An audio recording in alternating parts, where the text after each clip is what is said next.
Okay guys, so last night while I was trying to sleep, Dokkan decided it would be funny to go ahead and drop some information on a new upcoming LR that we can look forward to seeing along with an EZA that we've been expecting to see for quite some time. Now, if you do not know what I'm talking about, we are of course getting a new LR, and that is going to be right here with LR Bio BROLY. Now, I do not know about you guys, but for me, I was not necessarily expecting a Bio BROLY unit. Now, I did think the part 3 of the celebration was going to be centered around the Bio BROLY film, because part 1 was on the first BROLY movie, part 2 has been on the second BROLY movie, so part 3 naturally it made sense for it to be on Bio BROLY. But at the same time, I did not know if we were going to be getting a new Bio BROLY unit, let alone a Bio BROLY LR, but here he is. Now, it is worth mentioning, he is a free-to-play LR. He is a Prime Battle LR, so we can go ahead and grind for him. We don't have to spend stones and summon for him. He's just completely free to play. So that is a massive W right there.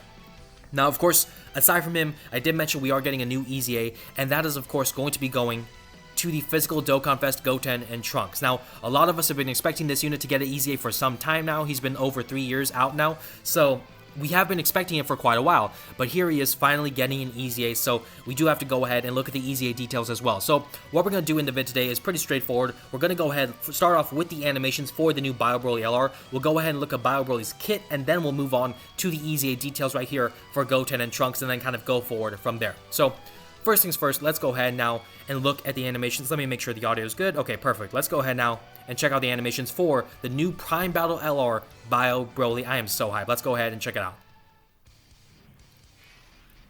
Now, of course, we see right here what seems to be an intro. So BROLY, of course, in the pod, coming out now with a big sludge kind of a costume right there. Now, this, of course, 12 key for BROLY. Of course, BROLY being an LR, we expect a 12 and 18 key. That's nothing kind of crazy right there. So this is the 12 key. Animations-wise, we don't expect BROLY to be that crazy, right? Because he is a free-to-play LR. They've been cooking with animations for the summonable LRs for Part 1 and Part 2. So I don't expect too much in terms of the budgeting for this kind of animations right here for Bio BROLY.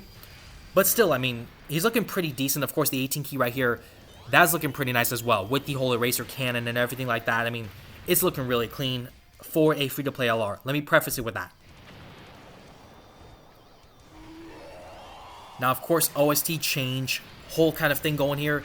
That, of course, means this is an active skill. We see right there, that was the active skill for BROLY. So, active skill with BROLY, intro with Bio BROLY. He has a couple interesting things, of course, so we are going to have to go ahead, of course, and check out the kit to see exactly what these things can do.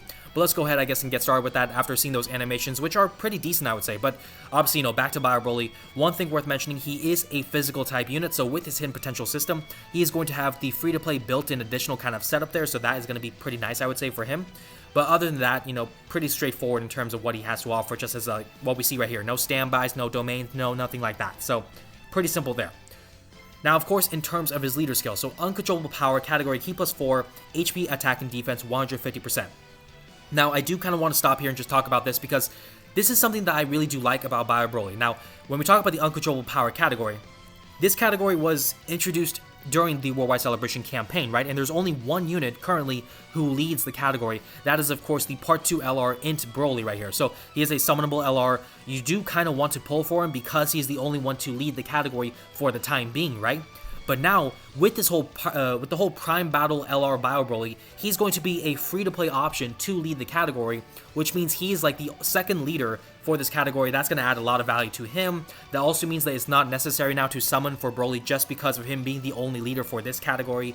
Obviously, this category has a lot of nice options in BROLY himself. The Tech Carnival BROLY right here, Cell Max, 9th Anniversary BROLY, Boot Tanks, I mean, you got the Tech EZA BROLY right here. So this category has a lot of nice options, and the Bio BROLY being able to lead this category, being a free-to-play leader, that is a massive W. I'm a massive fan of that alone, because that means the Bio BROLY is going to be another kind of more accessible choice for that kind of category for people like myself who have not pulled for in BROLY. So I do kind of love that about him. Also, passive skill, right? So last remaining battle instinct. Activates the intro animation, we saw that earlier, and Ki +8 to 10 randomly at the start of turn. Recovers 26% HP, let me zoom in on this by the way. Recovers 26% HP at the end of the character's attacking turn, and launches an additional guaranteed super for 4 turns from the character's entry when there is another uncontrollable power category ally on the team upon the character's entry. Let's go ahead and finish the passive, then I'll go ahead and talk about him, right? So that's the intro right there. Also, Ki +3 and a high chance to perform a crit in general. attack and defense plus 180%, and reduces damage received by 30% when performing a super attack, so that's pretty nice right there.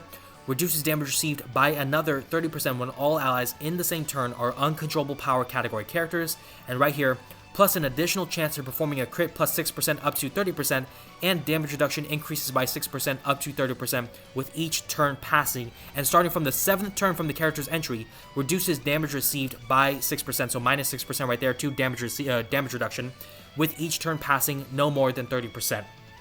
Holy moly. Holy moly, holy freaking moly. This guy has a crazy kit for a free-to-play LR. I mean, let's just talk about what he got, right? With the intro skill, with the intro animation, I should say. That is a very easy condition to meet. Just one other uncontrollable power ally on the team, and this intro is available where he's getting an additional guaranteed super for 4 turns. He's got the HP recovery. He's getting bonus ki right there. That is all really nice, really easy to achieve, really easy to access, and I really do appreciate that. I do appreciate that. Jeez, I can't freaking talk. I do appreciate that about BROLY being able to have that intro being so easy to access. That is what I wanted to say. I can't believe my brain just kind of shorted out there, but there you go. Also, aside from that, so he does have the whole kind of built-in crit chance right here. That is really nice, really helpful as well.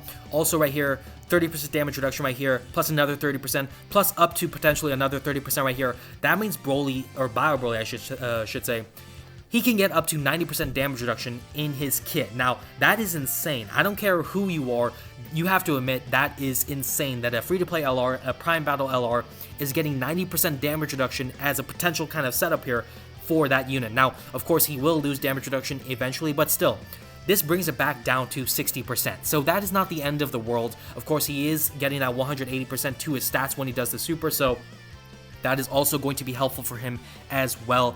I mean, I really like what this BROLY can offer in terms of his passive. Also, I forgot to mention again, the additional boost to his crit hit chance. So you really don't even need to put crit chance in his kind of hidden potential system. You can put additional and maybe dodge as well if you want. So that is really helpful in terms of what he has in his kit. Now, do I think it's the best kit in the world? Certainly not. I mean, let's be honest. It's a free-to-play LR. It's gonna have some flaws, right? And one big flaw is he doesn't have that much in terms of stat boost, right? I mean, when we look at his passive, the only stat boost that he has is right here with the whole attack and defense plus 180% when he does the super. Aside from that, he is not getting any sorts of stat boost right there. So basically, you are kind of putting him in a slot 2 or slot 3 position. That's not a bad thing, but that is basically where you want him, because slot 1, without that stat boost, the damage reduction can probably only do so much, and, you know, it can still probably cause him to get hurt without that kind of stat boost right there. So, far as a Prime Battle free-to-play LR is concerned,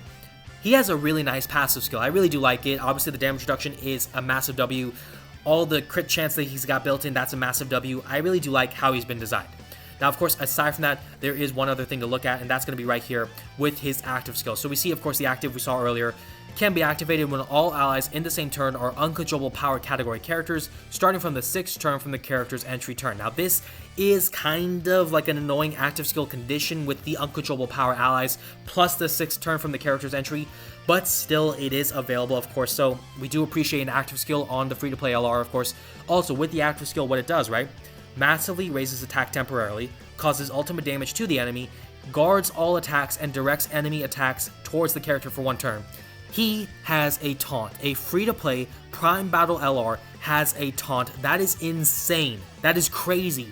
I mean, okay, Uncontrollable Power has a lot of great units, right? Cellmax is a part of it. He has a taunt himself. BROLY now is another unit with a taunt to help protect the team if you need it. Now, of course, it is only for 1 turn, so that is a bit of a problem that it doesn't last for longer. But at the same time, for that 1 turn where you need it, he is going to be cooking. And of course, 60% damage reduction, maybe 90% damage reduction up to, with the guard, that is going to be insane. That is going to be so awesome, going to be so helpful. I don't have much to say about it. BROLY, I love BioBROLY. I love what he's got going on. He may be the first Prime Battle LR for me that I will farm as soon as he drops, because he just seems so good, and I really do want to kind of use him in that regard. Also, you know, aside from all that, we do have to look at the categories: Uncontrollable Power, Movie Bosses, Resurrected Warriors, Artificial Life Forms. That's it. Unfortunately, because he is a BioBROLY unit, he doesn't have the ability to fit onto a lot of categories like the other Brolys in the game. But it is what it is. You know, Prime Battle LR, we probably don't expect too much in that sort of regard, though it would have been nice. But there you go, only 4 categories. Uncontrollable power, which he leads. Movie bosses, which is a big W for him. Artificial life forms, that will benefit, or I wouldn't say that it would benefit from him, but he will have a nice benefit being in the category, I should say. And then Resurrected Warriors, that's nice to have him there as well. So pretty simple stuff. And I think the last thing to look at is the super attack effect. So we see with the 12 key super, it is a melee super attack. Greatly raises attack for 1 turn, causes colossal damage to the enemy, and lowers attack. So we can debuff the opponent with his 12 key. Of course, he's not boosting his defense with the 12 key, but still the attack damage output, that can look pretty solid for the LR right there. Also, of course, with the 18 key, we do have that pulled up right here. With the 18 key, greatly raises attack and defense for 1 turn, and causes mega colossal damage to the enemy. So no debuffing right there, but at least he is boosting his defense, so that is nice right there as well. And also, not a melee super attack right there, so all in all, you know, Prime Battle LR Bio Broly, I really do like him. Do I think he's the best LR? No. Do I think he's a top 10 LR?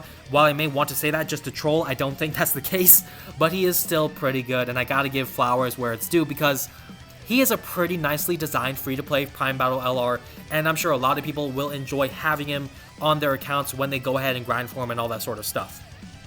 Now, aside from that, though, we do, of course, have the EZA to talk about. And again, this has been an EZA that we've been looking forward to seeing for quite some time. Hopefully they cooked. Let's go ahead and check it out. And right here, of course, this is just Minato's kind of side of it. So shout out to Minato, of course, one of several people who have gone ahead and done the translations. But shout out to him, of course. As far as the translations for the EZA, though, for Goten and Trunks, right? Leader skill, gifted fighters or Kamehameha category, key +3, and HP attack and defense 170%. We'll come back to that, of course. 12 key super attack effect, greatly raises attack and defense for 1 turn, causes immense damage to the enemy. Also with the unit super attack effect, right? Greatly raises attack and defense for 1 turn, causes immense damage to the enemy, and all allies gain attack and defense plus 30% for 2 turns. So with that unit super effect, he is able to support his allies. That is a massive W. And of course, to get that unit super attack effect, it can be activated when there's another ally whose name includes Trunks, or Kid Trunks I should say, or Kid Goten attacking the same turn, or if there is just a Krillin on the team in general. So that is really a massive kind of boost right there in terms of being able to support allies and all that sort of stuff. I really do love that for Goten and Trunks. Now when it comes to the passive, right? Key +3 and attack and defense plus 100%. Off rip, that does not seem that great, but we'll see how it kind of progresses from there, right? Attack and defense plus another 150% when performing a super. Great chance of an additional attack and defense plus 100%. Great chance again of an additional attack and defense plus 100%. This is not a typo, this is not a mistake by Minato. They actually put 2 100% great chance kind of boosts right there for attack and defense, so that is kind of nice right there. Also, high chance of launching an additional guaranteed super, high chance of performing a crit, medium chance to evade enemies' attacks including supers, also attack and defense plus 20% up to 100%, and chance to evade enemies' attacks including supers up by 10% up to 50% with each attack received or evaded. So basically, you either have him take 5 attacks or dodge 5 attacks or something in between with that sort of combination. There you go, another 100% to the stats, another 50% to the dodge, which by the way, combined with the medium chance to dodge, which is a 30% chance right there, that means that Goten and Trunks can have up to 80% chance to dodge if you have the whole kind of passive activated. So that is really nice right there. Also down here, chance to perform a crit plus another 30% and reduces damage received by 30% when all allies in the same turn are in the Kamehameha category. So that is another kind of bonus right there. Obviously, you know, Goten and Trunks, they have a lot of stat boost potential right there. I mean, 100% right there, plus another 200% right there, or actually another 100 to add up to 200, I should say. Plus another one right here, so that's 300, plus another one right here, so that's 400, plus this, that's basically like, what, can I do math right? That's like 550% potentially to their stats. That is insane in terms of what they can do, not to mention the super attack effect, greatly raising their attack and defense for 1 turn, right? So the stat boosts are crazy. Aside from that, the dodge chance is crazy. Now to start, it is kind of mediocre for sure. 30% on its own, not that great. But with the extra 50% that they can build up, that means that they can get 80% dodge, or 80% dodge in their kit. So that can be a massive plus alongside the stat boost, right? And then on top of that, just to say like, here you go, and a bit of extra flair, they also get 30% damage reduction. On top of that, just in case you need it. And I mean, 30% on its own, not that crazy, yes. But with the stat boost, with the dodging there, Goten and Trunks they feel like a very complete character in terms of what they have to offer. They have the ability to support their allies right here with the unit super. They can do a lot of damage output with their stat boost. They have a lot of defensive stats right there to offer. They also can dodge. They can also have crit chance right there built into their kit. They also have the ability to have damage reduction. they are covering a lot of bases, and that is something that is really helpful for them. Now, also, talking about the crit chance before I go ahead and just kind of move on, one thing worth saying right here, with the high chance to perform a crit, that is a 50% chance to perform a crit, right? Plus another 30% right there, that is an 80% chance to do a crit hit, if you have this kind of condition met where there's all other Kamehameha category allies in the same turn. So that is really helpful for the hidden potential kind of build, because then you can go ahead and comfortably put more dodge on them, put additionals on them, and that will just allow them to be kind of covered in all sorts of things. So that is a massive W right there as well. Now, I did say I would come back to the leader skill, and when we talk about that, right, gifted fighters or Kamehameha will hold 170% to the stats, right? That is a big kind of W, because when we look at both categories, there aren't that many great leaders, and Goten and Trunks are now once again a great leader for both categories, right? So let's go ahead and start off with gifted fighters, right? Or prodigies. How do you say? I can't believe I can't know how to say it. Warriors of Prodigy. That's how I'm gonna call them, right? But gifted warriors. So Goten and Trunks are one of the leads. Of course, we have side banner leads like this Goten and Trunks right here. The side banner Gotenks and Piccolo right there. Also the side banner of Golden Frieza. But the other kind of main lead for the category, aside from Goten and Trunks, is the Int Piccolo Jr. right here. But now with Goten and Trunks being good again, now that they got the EZA and everything, they're going to be able to lead this category comfortably with Piccolo Jr. there, with Golden Friezas and stuff like that, Orange Piccolo, 9th Anniversary Broly, Super Saiyan Blue Evolved Vegeta, units like that Tech Vegeta right here, of course the physical Gotenks. So this category is going to be eating a lot better now that they have a good leader once again with Goten and Trunks. I mean, that just goes without saying. Aside from that, with Kamehameha, of course the best leader for the category is going to be the STR Gohan, but having another option in Goten and Trunks is going to be a massive W as well, because again, aside from these two now, the other leads are not that great. I mean, the side banner Krillin, not that great for a leader. The Gohan and Goku from like the What If for the Cell Saga, they're a decent kind of lead, but still at the same time, they're not that great of a unit. And of course, the whole Worldwide Celebration LR Gohan, he's a pretty great lead for the category, but still, he's kind of aged out as well, so there is a bit of a problem for him there as well. Now, with the category is going crazy, because aside from Goten and Trunks, aside from Gohan right here, you also have the Super Saiyan Trio, you have Tech UI, the AGL LR Ultimate Gohan, Super Saiyan Trio right here, you have Tanabata Goku, you have like other things like, if I can go ahead and find them, MUI Goku right here, STR UI, Super Vegito, Evo Ken. This category has a lot of great units in the Kamehameha category, and it's just a blast. It's going to be so fun seeing how these guys can perform in-game, because I'm not going to lie, I am so excited to see what they can do. I wish I had them, but I'm so excited for all of you guys who do have them, because I'm sure they're going to be a blast for you guys, and I'm so excited for you guys to have some fun with these guys once again. But anyways, that's going to do it for the vid. Obviously, we talked about the BROLY, we talked about the Goten and Trunks. Those are the only two main things to cover, so that's where we can go ahead and end things off. Now, of course, if you guys enjoyed the video, be sure to drop a like down below. Also, please subscribe to the channel as well, and comment down below your guys' thoughts on the new LR BROLY and the EZA for Goten and Trunks. And feel free to, of course, to check out some of the other vids on my channel. Thank you all so much for watching, and I will see you all in the next one.